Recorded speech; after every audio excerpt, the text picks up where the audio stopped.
India has a huge market for both civil and military drones. The global military drone market is projected to grow to $30 billion by 2025. The military needs all categories of drones from micro to heavy, from handheld to high altitude. While the policy is shaping the building of indigenous capabilities, India still is falling short of developing military-grade drones of various categories. So far, India has relied on Israeli and US drones, but manufacturing potential within the country in the public and private sectors is huge. To encourage the indigenous ecosystem, India has largely prohibited the import of drones. The import of drone components is exempted for domestic drone manufacturers to incentivize and boost investments. In fact, in November, the Indian Army issued a requirement for 363 drones for non-combat, multi-domain operational missions which can operate at high-altitude mountainous terrain across India. In the open tender, the Army clearly outlines that the drone system must have 60% indigenous material. A drone system is basically a drone with a ground control station and other essential subsystems for imaging and processing. On the other front, India's sole research and development agency, DRDO, is building medium-altitude long-endurance unmanned aerial vehicles, MALE UAV, with different configurations for the Indian Armed Forces. The need for such high-endurance UAVs is not only required for robust intelligence, surveillance and reconnaissance (ISR), but it is needed for anti-air defense with combat capabilities. India is lagging behind in developing MALE drones despite the fact that the country has achieved high ground in information technology, which is fundamental to algorithm-based drones. In fact, several countries including Turkey, UAE and China have developed top military drones. Turkey has developed Bayraktar while UAE has come up with its versatile drone Yabhong United 40. Near to Indian border, China has already deployed its powerful military drones CH-5 and Longwing 2. Keeping that in mind, where does India stand in terms of manufacturing such high-caliber UAVs which can withstand the rigor and complex operational requirement of the Indian Armed Forces? Tapas BH-201, which was earlier known as Rustom 2, is a medium-altitude long-endurance MALE UAV. DRDO's Rustom 2 has been in the making for a long time.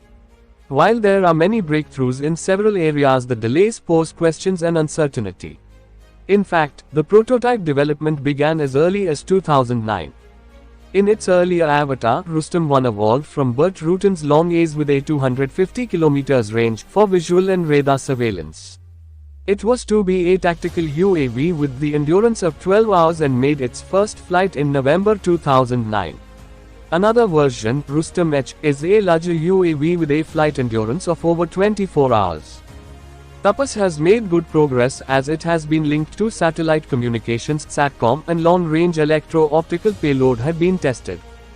Basically, it is linked to the indigenous Gagan satellite. It passed through many automatic takeoff (ATO) flight tests which were conducted in 2020. However, the engine issue remained as the requisite power thrust could not be achieved, which is resolved now with the Lycoming for smaller variants and twin Russian NPO Saturn 36MT engines. Parallelly, DRDO is also working on a fully indigenous engine which is at the final stage of development. Finally, Rustom 2 took flight hitting an altitude of 26,000 feet with an endurance of 18 hours. Further, the goal is to reach a 3,000 km range, a service ceiling of 50,000 feet, with the ability to carry 3,000 kg weapon payload load.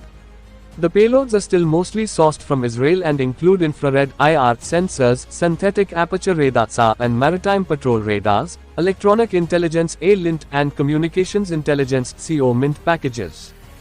Once the full spectrum of trials is completed, DRDO will hand over the technology to a public sector or a private aerospace partner for manufacturing. The export version is also planned. Ghatak is an unmanned combat air vehicle (UCAV) that is among the most futuristic projects of DRDO. The concept is similar to the Turkish TB2 Bayraktar missile-armed UAVs which have been deployed in the Russian-Ukraine war. Ghatak is an autonomous stealthy UCAV that will be armed with missiles and precision-guided munitions. It will be a flying wing design with an internal weapons bay and a turbofan engine. The prototype is expected in 2024-25. Earlier, it was named Autonomous Unmanned Research Aircraft (AURA). The design of the Ghatak UCAV is carried out by Aeronautical Development Agency (ADA) located in Bangalore. The full-scale prototype of the Ghatak UCAV will be put under test by the end of 2025. The Indian Navy is also interested in procuring deck-based UCAVs for aircraft carriers and landing platform docks. DRDO's Swift is a technology demonstrator of Ghatak UCAV. Basically, Swift is a scaled-down version of Ghatak which is under development. The main intent of the Swift UAV is to demonstrate and prove the stealth technology and high-speed landing technology in autonomous mode. In July 2022, it completed the taxi trials and the takeoff and landing capabilities of Swift were demonstrated at the Aeronautical Test Range of the Aeronautical Development Establishment (ADA) at Chalikere in Karnataka. Netra is a lightweight 1.5 kg autonomous UAV for ISR, developed by DRDO and Idea Forge, a Mumbai-based private firm. This is the first such success story where a private player demonstrated capabilities for manufacturing military-grade drones. Netra UAV has been deployed over 700 systems including with the Indian Army, Navy, and Indian Air Force among others. Idea Forge can produce 10 UAVs per month.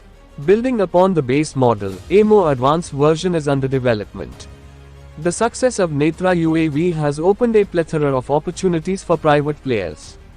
However, the biggest challenge is the design and development of sensors along with hardware like motors and propellers. The armed forces require drones that are precision-based and offer weaponized solutions. UAVs are already taking shape as an important element of asymmetric warfare.